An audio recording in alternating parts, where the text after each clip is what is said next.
Physics voyage में फिर से आपका एक बार और स्वागत है। आज हम बात करने वाले हैं वर्क एंड एनर्जी के बारे में। तो देखिए, वर्क और एनर्जी बहुत क्लोजली एसोसिएटेड टॉपिक्स हैं। वर्क और एनर्जी कई बार सिनोनिम्स जैसे भी यूज़ होते हैं। हम बात करेंगे वर्क और एनर्जी के बारे में, जिसमें सबसे पहले हम बात करने वाले हैं वर्क के बारे में। ठीक है, तो देखिए वर्क की कॉन्सेप्ट जो होती है फिजिक्स में थोड़ी सी अलग होती है। Work is said to be done in physics when a force is applied on an object and the displacement occurs due to that force. यही वर्क होता है फिजिक्स की कॉन्सेप्ट में। अगर आप घर पे बैठ के पढ़ाई कर रहे हैं रूम में, तो आप सोचोगे बहुत काम कर लिया, लेकिन फिजिक्स की भाषा में आपने कोई काम नहीं किया है।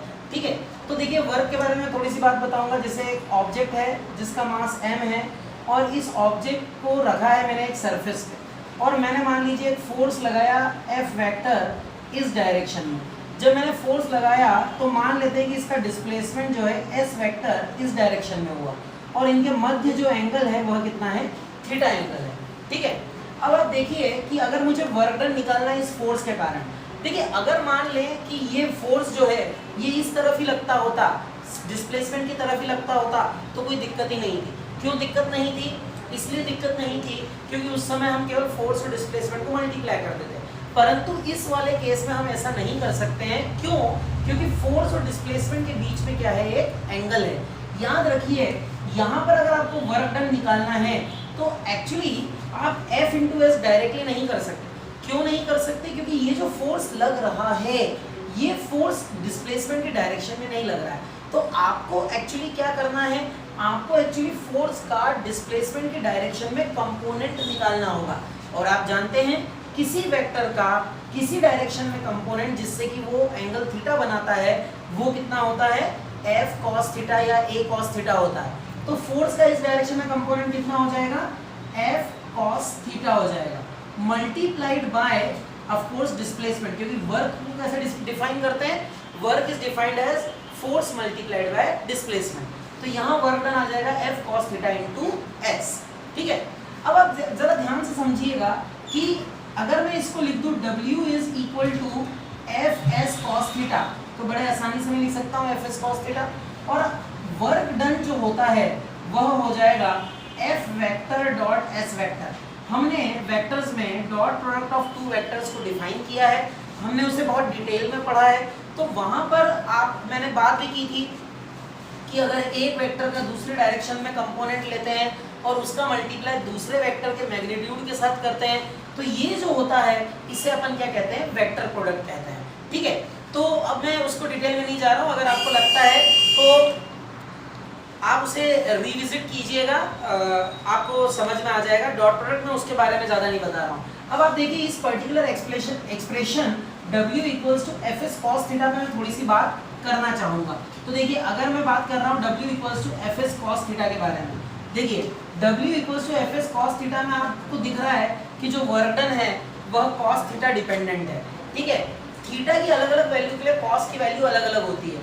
मान लीजिए कि अगर थीटा जो है वह लेस देन 90 डिग्री है, मतलब एक्यूट एंगल है, तो कॉस थीटा जो होता है लेस देन 90 डिग्री वैल्यूज के लिए पॉजिटिव होता है, और अगर वो पॉजिटिव है तो वर्क डन क्या होगा, पॉजिटिव होगा। ठीक है, इसका सीधा सा मतलब समझिए कि अगर फोर्स और डिस्प्लेसमेंट के बीच में जो एंगल है वह लेस देन 90 डिग्री अगर होगा, तो क्या होगा कि जो cos थीटा की वैल्यू पॉजिटिव होगी, और इस एक्सप्रेशन से वर्क डन जो होगा वो हमें पॉजिटिव मिलेगा।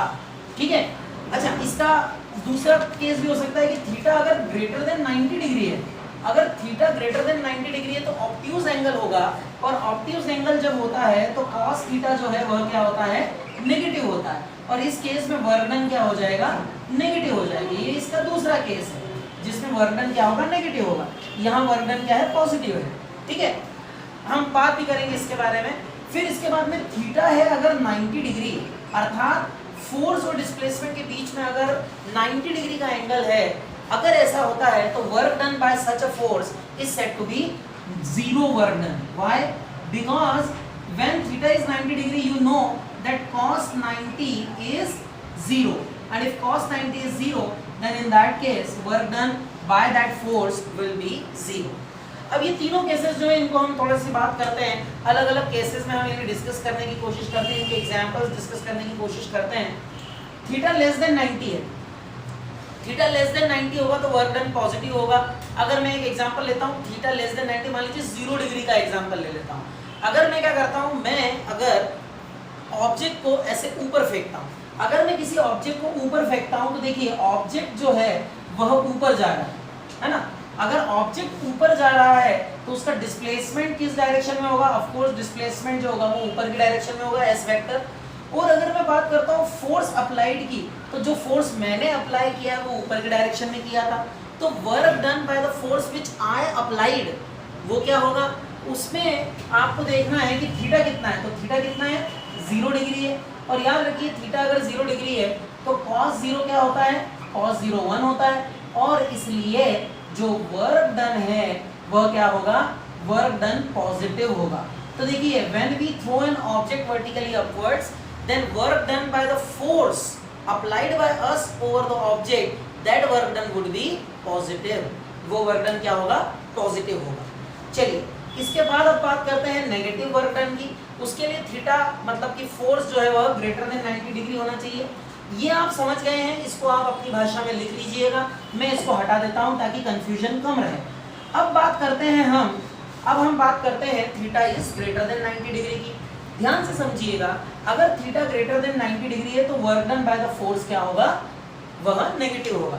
जरा चर्चा करते हैं। अगर मैंने ऑब्जेक्ट को ऊपर फेंका, अब देखिए during its upward motion displacement किस डायरेक्शन में हो रहा है, ऊपर की डायरेक्शन में हो रहा है, ये तो ऑब्वियस है।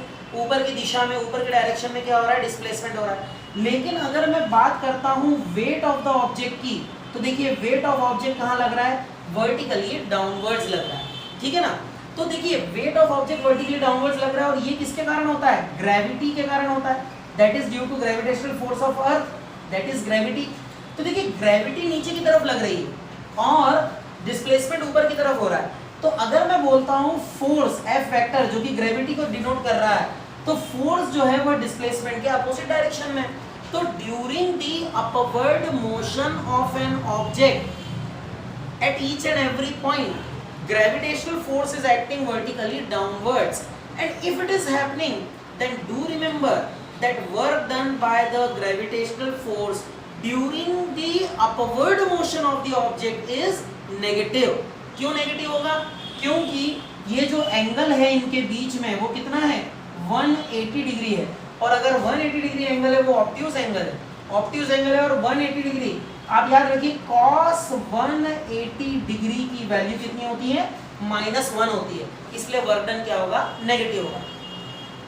इसका जस्ट अपोजिट एग्जांपल भी ले सकते हैं। अगर मैं ऑब्जेक्ट को ड्रॉप कर दूं यहां से, जब मैं ऑब्जेक्ट को ड्रॉप करता हूं तो देखिए ऑब्जेक्ट का डिस्प्लेसमेंट किस डायरेक्शन में, यह नीचे की डायरेक्शन में, डिस्प्लेसमेंट नीचे की डायरेक्शन में है और ग्रेविटी किधर एक्ट करती है, नीचे की तरफ करती है। तो during the downward motion of the object, work done by the gravity would be positive. तो याद रखिए ग्रेविटी से ही आपको दोनों एग्जांपल मिल जाएंगे, पॉजिटिव और नेगेटिव के। नीचे जाते समय जो वर्क डन ग्रेविटी कर रही है वह पॉजिटिव है, लेकिन ऊपर फेंकेंगे अगर ऑब्जेक्ट को, so during its upward motion work done by the gravity would be negative। okay, during downward motion it is positive, during upward motion work done by the gravity would be negative। okay, अब इतना clear हो गया है तो अब मैं और आगे बात करता हूं जीरो वर्क डन की। अब जरा ध्यान से समझिएगा, जीरो वर्क डन जैसा कि यहाँ कहा गया है कि work done by the force would be zero provided that the force and the displacement they are at an angle of 90 degree. तो देखिए कुछ एग्जांपल्स की बात करते हैं। जैसे अगर मैं मान लीजिए सर्कुलर मोशन की बात करता हूँ, मान लेते हैं कि मैं motion of satellite around the earth की बात कर रहा हूँ, ठीक है। चंद्रयान 2 अभी लॉन्च हुआ है। मान लीजिए कि चंद्रयान 2 है ये और ये अर्थ है, और चंद्रयान 2 जो है वो क्या कर रहा है, रिवॉल्व कर रहा है अर्थ के अराउंड। अभी वो मून की ऑर्बिट में नहीं गया है, परंतु वो अभी अर्थ की ऑर्बिट में ही क्या कर रहा है, रिवॉल्व कर रहा है अराउंड अर्थ। तो ये चंद्रयान 2 है। अब अगर मैं बात करता हूँ कि चंद्रयान 2 अगर रिवॉल्व कर रहा है इस तरह से, और मान लेते हैं कि इसके किसी पॉइंट, इस पॉइंट की बात करता हूँ, तो देखिए इस पॉइंट पर जो डिस्प्लेसमेंट होता है वह हमेशा किस डायरेक्शन में होता है, टेंजेंशियल डायरेक्शन में होता है। Displacement always takes place in tangential direction, do remember that, displacement सदैव टेंजेंशियल डायरेक्शन में होता है। लेकिन जो फोर्स होता है, जो फोर्स होता है, कौन सा फोर्स है ये, सेंट्रीपिटल फोर्स। कौन सा फोर्स है, सेंट्रीपिटल फोर्स, जो कि हमेशा किस तरफ लगता है, सेंटर की ओर लगता है। तो सेंट्रीपिटल फोर्स जो है वो कहाँ लग रहा है, सेंटर की ओर।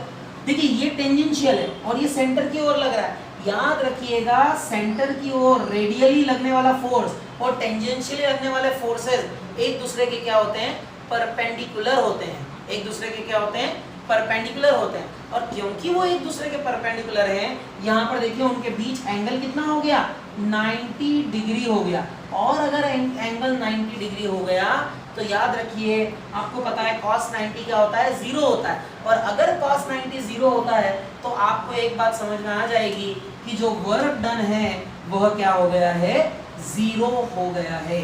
आई बात समझ में। तो याद रखिए work done by the centripetal force, मेरा स्टेटमेंट पे बहुत ध्यान दीजिएगा, work done by the centripetal force in moving an object on the circular path is 0। Work done by the centripetal force in moving an object over the circular path is 0, or you can say work done by the gravitational force. In this case, work done by the gravitational force in revolution of a satellite around the earth is also 0. से gravitational force जो कि satellite पर लग रहा है, जिसके कारण satellite revolve करता है अर्थ के अराउंड, उसके द्वारा सैटेलाइट पर किया गया वर्क डन क्या होगा, 0 होगा। क्यों होगा, कारण सामने है, क्योंकि थीटा 90 डिग्री है, फोर्स इस तरफ लग रहा है, ये फोर्स वेक्टर है, मैंने फोर्स वेक्टर नहीं बनाया था, मैं बना देता हूं, और ये डिस्प्लेसमेंट वेक्टर टेंजेंशियल है। ओके, आई होप कि आपको यह समझ में आया होगा। Thank you very much.